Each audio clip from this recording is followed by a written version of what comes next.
Hello दोस्तों, मैं सुजीत कुमार और आप देख रहे हैं स्टूडेंट ऑफ आरडब्ल्यू। दोस्तों, कैसे आप सब? उम्मीद करता हूँ बहुत अच्छे होंगे और अपनी तैयारी को बहुत अच्छे से कर रहे होंगे। दोस्तों, अब आपके एग्जाम में लगभग 50 दिन शेष हैं। तो आज की वीडियो हम समझेंगे कि हम इन 50 दिन में अपनी तैयारी को कैसे करें, अपने आप को कैसे पहचानें कि अभी हम कहाँ पर रैंक कर रहे हैं। तो आप वीडियो को लास्ट तक जरूर देखना और चैनल पर नए हो तो चैनल को सब्सक्राइब जरूर करना। मैं आपको 4 से 5 पॉइंट ऐसे बताऊंगा जिन पे अगर आप अच्छे से वर्क कर लोगे तो आप सिलेक्शन के बहुत ज़्यादा नज़दीक पहुंच जाओगे। तो देखो, पहला ही पॉइंट तो ये है कि आप पहले ये सोचो कि मुझे इस एसएससी जीडी की नौकरी की ज़रूरत क्यों है? मुझे इसमें क्यों जाना है? मुझे सिलेक्शन क्यों लेना है? इसमें मैं क्यों पढ़ रहा हूँ इसके लिए, जो मुझे सिलेक्शन लेना है? पहले ये सोचो अपने अंदर। खुद से मोटिवेट हो, खुद के अंदर से मोटिवेशन लेके आओ कि मुझे इसमें सिलेक्शन लेना है और मुझे इस वजह से सिलेक्शन लेना है। मतलब जो पड़ोसी ताना दे रहे हैं, मुझे उनका जवाब देना है, रिश्तेदार के ताने के जवाब देने हैं, माँ बाप की गरीबी को दूर करना है। पहले अपने अंदर से मोटिवेट हो। ठीक है, पहला पॉइंट तो ये आपका यही है कि आप अपने अंदर से मोटिवेट हो कि मुझे इस नौकरी की जरूरत है, इसलिए है, मुझे इसलिए इसमें सेलेक्ट होना है। पहले आप अपने अंदर से ये जवाब ढूंढ के लेके आओ। ठीक है, और दूसरा पॉइंट ये है कि आप ये पहचानो कि अभी आप और बच्चों की अपेक्षा कहाँ पर रैंक कर रहे हो। आप इस चीज को मॉक टेस्ट के जरिए पहचान पाओगे। आप जब भी मॉक टेस्ट देते हो तो आप ये देखते होगे कि वहां पर भी रैंक भी शो होती है। तो आप देखें ना कि लाखों स्टूडेंट मॉक टेस्ट देते हैं, जब आप देखोगे लाखों स्टूडेंट के बीच में आपकी रैंक क्या आ रही है, आप ये देखना। जब आपको ये पता लग जाएगा कि मैं अभी लाख स्टूडेंट मॉक टेस्ट दे रहे हैं और मेरी रैंक 70,000वीं, 50,000वीं, 80,000वीं ऐसी रैंक आ रही है, तो आप ये खुद के अंदर ये पहचान पाओगे कि हाँ, मुझे अभी और तैयारी की जरूरत है, मुझे और तैयारी करनी है अभी। क्योंकि मैं अभी जब लाख स्टूडेंट के बीच में मेरी 60,000, 70,000 रैंक आ रही है, जब मैं 52 लाख स्टूडेंट के बीच में पेपर दूंगा तब मेरी रैंक कहाँ पर शो होगी। तो आप अपने अंदर ये पहचानो, अपने अंदर इतना तो कॉन्फिडेंस लेके आओ। ये मॉक टेस्ट इसलिए ही होते हैं। मॉक टेस्ट में बार बार आपसे कहता हूँ कि मॉक टेस्ट दो, मॉक टेस्ट दो। मैं इसलिए नहीं कहता हूँ, मैं इसी वजह से तो कहता हूँ कि आप अपने रैंक को पहचानोगे, आपकी रैंक अभी कहाँ पर आ रही है, ये देखोगे तभी आपका जो है अपने अंदर एक कॉन्फिडेंस आएगा और आपका स्कोर तभी बढ़ पाएगा। जब आप आपके अंदर एक उत्साह होगा ना कि मुझे अभी रैंक अपनी कम करनी है, मुझे रैंक में बनना है, रैंक में आना है, मुझे 10,000 में रैंक में आना है, 5,000 में आना है, तभी आपका स्कोर बढ़ पाएगा। ये मोटिवेशन खुद के अंदर से जगते हैं, कोई बाहर से मोटिवेशन नहीं मिलता आपको। ठीक है, आप ऐसे पहचानो। और तीसरा पॉइंट आपका ये है कि आप इसे अच्छे से सुनना। जो तीसरा पॉइंट मैं बता रहा हूँ आपको कि आप अपना विश्लेषण करो। विश्लेषण कैसे करना है आपको कि आप ये देखो, 4 सब्जेक्ट हैं, हिंदी, रीजनिंग, मैथ और जीएस। इन 4 सब्जेक्ट में मानता हूँ कि 2 सब्जेक्ट में स्टूडेंट के ऐसे होते हैं जो काफी ज्यादा अच्छे होते हैं, हिंदी और आपका रीजनिंग। इन 2 सब्जेक्ट में अगर आप अब भी पीछे हो, पिछले 1 साल से तैयारी करते आ रहे हो, तो आपका कुछ नहीं हो सकता फिर।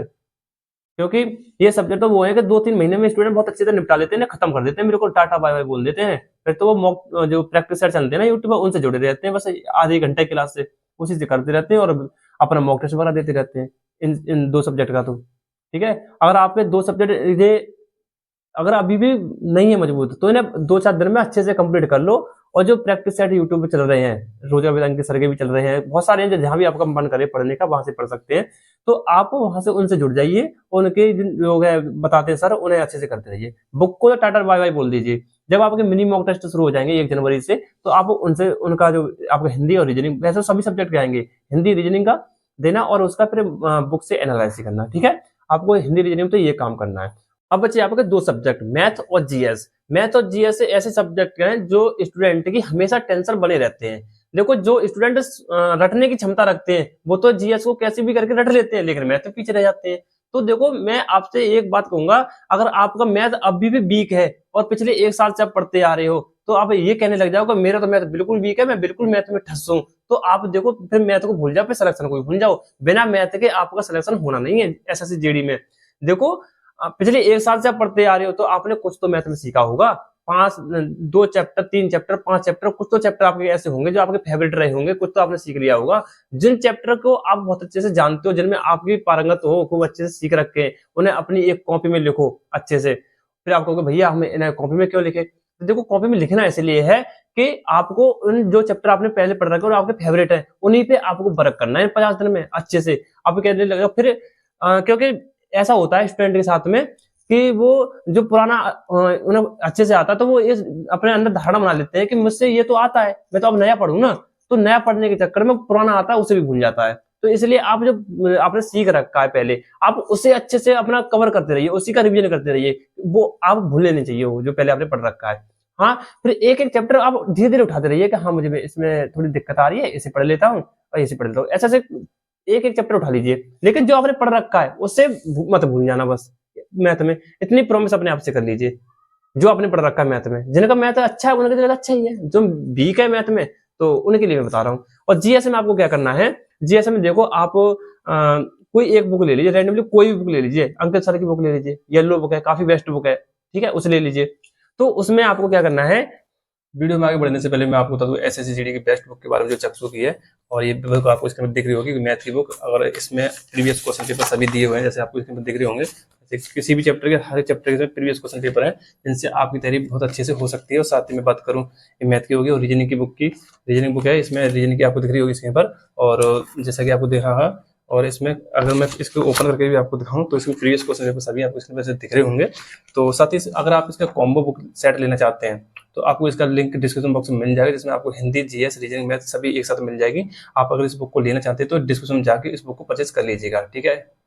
कि 50 दिन में आप 3 से 4 बार उस बुक को अच्छे से पढ़ने के बाद में भी दो बार तो रिवीजन कर दोगे आप उस बुक का। 50 दिन बहुत होते हैं, ठीक है, ज्यादा मोटी बुक नहीं है। अब अच्छे से उसका रिवीजन करो जीएस में, और फिर लास्ट में आपका देखो स्ट्रेटेजी की बुक और है, ये बता देता हूँ आपको। स्ट्रेटेजी जीके के आपके 6 से 7 क्वेश्चन ऐसे जीडी में आते हैं, स्ट्रेटेजी को बहुत अच्छे से कवर कर लेना। इसकी गागर में सागर भी नवीन सर लेके आएंगे, तो आपको उससे जुड़ जाना है और अच्छे से कवर कर लेनी है वो। तो जीएस में आपका काम हो जाएगा। जीएस की आप टेंशन बिल्कुल मत लीजिएगा, क्योंकि देखो अगर आपने नायक सीरीज से आप जुड़े रहे होंगे तो उसका नोट्स भी होंगे, तो उन्हें रिवीजन करते रहो। और आपके पास में बुक नहीं है तो उसके नोट्स है तो उन्हें रिवीजन कर लो, जीएस में आपका काम हो जाएगा, ठीक है। तो 4 पॉइंट हो गए आपके, जो मैंने अभी सब्जेक्ट बताया, तो 4 पॉइंट इन्हें अच्छे से कवर कर लेना। और एक और है कि आपको मॉक टेस्ट पे ज्यादा ध्यान देना है। मॉक टेस्ट लगाने हैं, मॉक टेस्ट का एनालिसिस जरूर करना है। मॉक टेस्ट का एनालिसिस कैसे होता है आप ये सुन लीजिए, कि जो आपके क्वेश्चन गलत हो जाते हैं, ठीक है, उन्हें अपनी कॉपी में लिखो।